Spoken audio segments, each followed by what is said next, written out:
I-35, Minneapolis, Minnesota, Sikorsky Memorial, Amherst, Connecticut, Kinzua, Pennsylvania, I-40, Queen Isabella, Walnut Street, I-5, Claiborne, Oakland Bay, Hatchie River, Mianis, Klein Avenue, each the site of a fatal bridge collapse. There are 46 others I could have chosen to list from just the past 2 decades, and every single one of them has claimed at least one American life. There have been 19 other major but non-fatal collapses in the past 20 years, and repairing each one costs an average of $3 billion, according to CNN. This doesn't even consider the price of removing old bridge remnants and the average $250,000 spent per day by consumers in delays and detours. Maintaining those bridges for the next decade with a 20% increase in funding would have cost less than the subsequent fees for cleanup and repair. We can't even begin to price the lives lost or the pain endured by the victims' families. Kelly and I are firmly resolved that the United States government should substantially increase its transportation infrastructure investment in the United States. As Kelly stated before, America is sorely in need of catching up. The American Society of Civil Engineers grades America's transportation infrastructure a D, and the World Economic Forum places us 24th, 19 places below our 5th place ranking in 2002. We have dropped 19 places in just a decade. If any of you imagine squalor when you think of countries like the United Arab Emirates, Bahrain, Malaysia, and Oman, you may want to reconsider.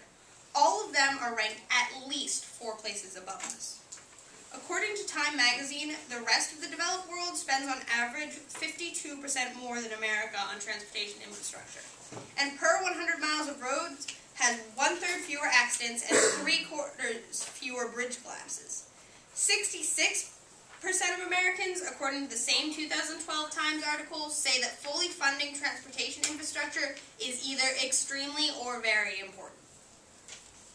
This brings me to our plan. A large concern of ours was cost viability.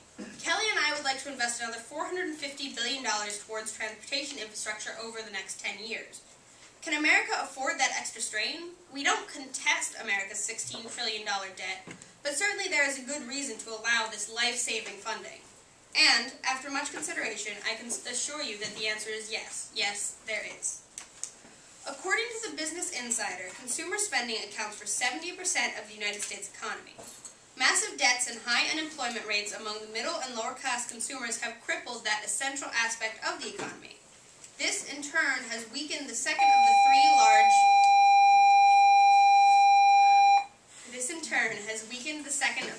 large... American spending engines, corporations. Corporations, consumers, and the government are responsible for the spending and circulation of money through the economy. When the first 2 weaken, the third, the government, must step in to offset that loss. Basically, the United States government should increase its spending to compensate for lost consumer and business spending, and can do so partially by funding infrastructure. For example, when the government, say, pays a little extra towards funding a library, that library can now afford to hire a new employee. That employee will have extra money to spend on food, clothes, and luxuries, and the companies receiving that money will be able to invest it in new stores and opportunities. These new stores hire employees, which spend the money they're now making on their own food, clothes, and luxuries, and the chain reaction goes on. When the government does this with things such as infrastructure projects, which benefit all citizens, the impact lasts far beyond the years during which the money is spent. Roads, bridges, public transportation, airports, and other investments can improve the country for decades. Many of you can note that what got the United States out of the Great Depression was World War II. World War II acted as a giant government stimulus. Even though the United States became deeper in debt, the spending allowed for decades of growth that eventually paid off the wartime investment. So, while the government can't will away consumer debt, it can balance it, and it can create jobs. Jobs that will both better the quality of life and put spending money back in the pockets of consumers.